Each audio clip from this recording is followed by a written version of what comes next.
Hello my darlings, and welcome back to a new video. Most of the content on my channel is surrounding the 3D trilogy of Grand Theft Auto. These games are my favourite to speedrun and make videos on, and it's the most popular era of games in the entire community. That doesn't mean that I avoid the HD era like the plague though. I only do that with GTA 5. Today, we're going to be taking a look at a new strat that has cracked the IV era of Grand Theft Auto 5. The Lost and Damned, and the Ballad of Gay Tony, wide open. This strategy involves a glitch with the taxi system in order to teleport anywhere you like, without the game's usual restrictions. This video will take a look into the timeline of it being discovered, how it actually works, and where it can be used to save time within speedruns. I'm sure many of you, myself included, aren't super fluent when it comes to HD era mechanics, so I'll do my best to explain them in as simple terms as possible for those who aren't familiar with the newer GTAs. With that being said, let's get started. If you've ever seen a GTA 4 speedrun, you'll know that there's a lot of taxi warping. If you haven't seen a GTA 4 speedrun, you should know that there's a lot of taxi warping.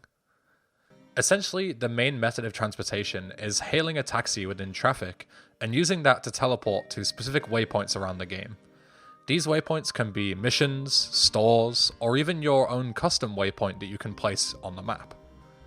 Once you're in a taxi and you've selected your destination, you can choose to sit out the journey, or press enter to skip the journey at the expense of paying a bit more money. Speedrunners use these taxi warps to teleport around the map rather than driving everywhere. The issue is that Rockstar deliberately programmed the taxis to only be able to take you to places that have a logical path reachable by a car. For example, if you place a waypoint in the ocean and ask the taxi driver to warp you there, the driver will instead take you to the nearest drivable location. It's usually a road or something. This limitation means that taxis don't see their full potential, and a lot of driving or flying still needs to be done in order to reach locations that you cannot usually access with a car. That was until a Lost and Damned speedrunner named Good Ron decided to start practicing GTA 4's main any% speedrun. This is a quote from Kyle, who is the world record holder who was there at the time. On April 1st, Ron was streaming GTA 4. I believe he was practicing sections of the game. I had this stream open, but had walked away for a while. And when I came back, I saw he had posted a few messages in his chat, one of which went something like, "I just somehow taxied to the helipad." I could see the other messages, and it seemed like he hadn't really followed up on the post. Curious, I clicked on the past broadcast so I could use the timestamp and watched as he got into a taxi, spammed some keys, and ended up on the helipad in southeast Algonquin. I took note of his inputs. He had already placed a green player blip on the map, as he planned to use this to warp to the helicopters normally.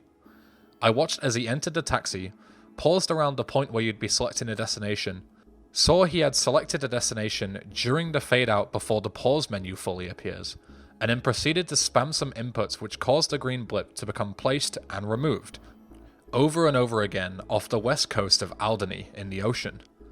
He then unpaused and warped, appearing on the helipad. He had a trainer installed, so I had the thought in the back of my mind that having this installed somehow influenced the warp.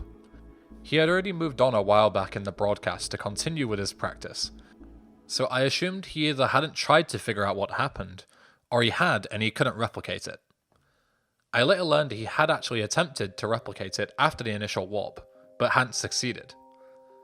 I hadn't actually gone back to his livestream to ask any questions. After briefly studying the clip, I opened the game and went straight to placing the marker on the helipad, and then proceeded to copy exactly what he did during the moment on his stream. Amazingly, I warped exactly as he had done on the very first try. The funniest part about all this is what Ron had to say about the initial warp.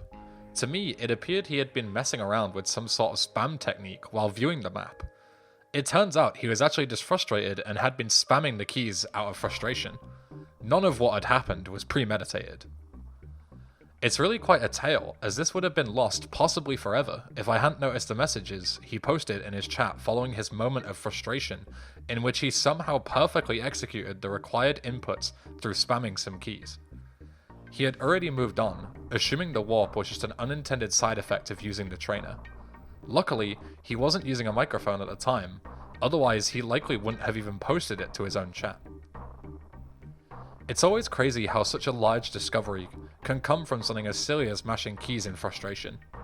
And also that it was only fully understood because of a beginner not using their microphone to actually talk about what had happened. I went into details about how taxis work earlier. So what exactly happens that allows you to break the rules on where you can and cannot warp? Let's take a look. So, when you taxi warp normally, the taxi script uses the reference to the marker in order to calculate the destination. This is when extra checks are done, for example, checking where the nearest road is so that the taxi driver can take you as close to your destination as possible. What Ron had done in his rage-filled mashing was remove the marker he'd placed on the map immediately after the taxi began calculating the destination. The big difference is that since the marker is no longer there, the taxi script cannot do any of the extra calculations. This means that it'll just place you anywhere, with no real regard for Nico's safety.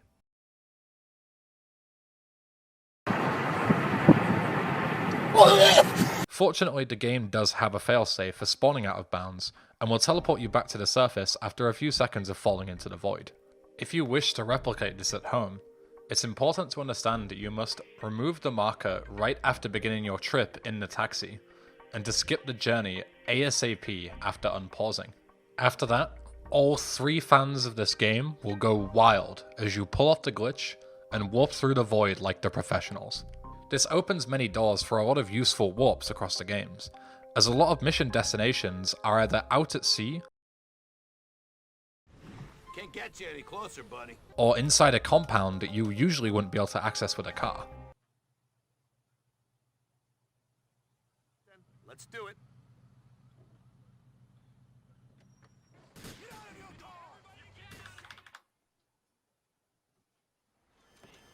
This opens the doors for optimizations in not only the 3 games' any % runs, but also other categories such as collecting the seagulls around the various maps. It also has some less useful applications. Right there.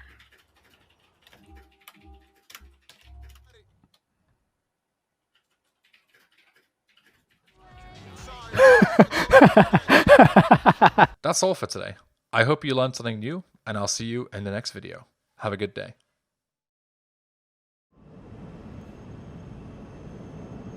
Shit, cold motherfucker. This guy is south of your position. Knew you was the right. The last guy is to your east. Shit, money. You best watch yourself. There'll be more than mafia gangs turning up. Thanks for the warning. You think I was a joke?